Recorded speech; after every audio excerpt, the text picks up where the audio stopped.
বিরিয়ানি লাভাররা বিরিয়ানি খাওয়াতে ছাড়তে পারবে না, তাই গরমে একদম হালকা পাতলা একটা বিরিয়ানির রেসিপি শেয়ার করছি ঘরোয়া মতো, যেটা বানাবো চিকেন কিমা দিয়ে। এই বিরিয়ানি কিন্তু তোমরা পেট ভরে খেলেও হেভি ফিল হবে না।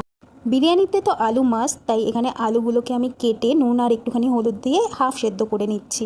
হাফ সেদ্ধ করা হলে তেলের মধ্যে হালকা ভেজে আলুগুলোকে তুলে নেব। পেঁয়াজ কেটে রেখেছি কুচিয়ে, সেগুলোর আমি বেরেস্তা করে নেব।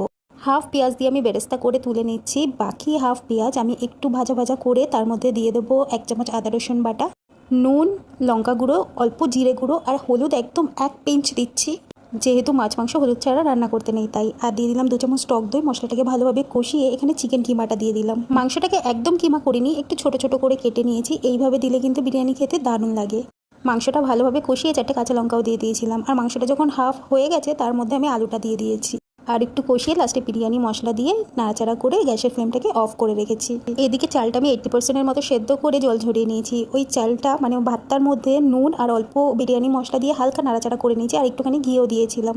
যেহেতু আমি অল্প পরিমাণে করছি তাই আমি এটা মেশাতে পেরেছি। যদি অনেক পরিমাণে করা হতো তাহলে কিন্তু এইভাবে মেশানো যেত না। তখন ধাপে ধাপে ভাতটা দিয়ে উপর থেকে নুন আর বিরিয়ানি মশলা ছড়িয়ে দিতে হতো। তারপর হাফ চিকেনটা আমি তুলে রেখেছিলাম, বাকি চিকেনের মধ্যে আমি ভাতগুলো দিয়ে দিয়েছি হাফ, তার মধ্যে দিয়ে দিয়েছি বিরিয়ানি মশলা, বেরেস্তা, তার উপর থেকে আবারও দিয়ে দিয়েছি রাইস, কেওড়া জল, গোলাপ জল, দুধের মধ্যে একটুখানি ফুড কালার মিশিয়ে রেখেছিলাম সেটাও দিয়ে দিলাম। আর উপর থেকে বেশ কিছুটা ঘি ছড়িয়ে স্টিমে বসিয়ে দিলাম। আর উপরে অবশ্যই পেঁয়াজ বেরেস্তা দিয়েছি। সব কিছুর পরিমাণে একটু অল্প অল্প দিয়েছি। ব্যাস, তারপর 15 থেকে 20 মিনিট মতো স্টিম করে নিলেই কিন্তু আমাদের বিরিয়ানি রেডি। দারুণ হয়েছিল খেতে।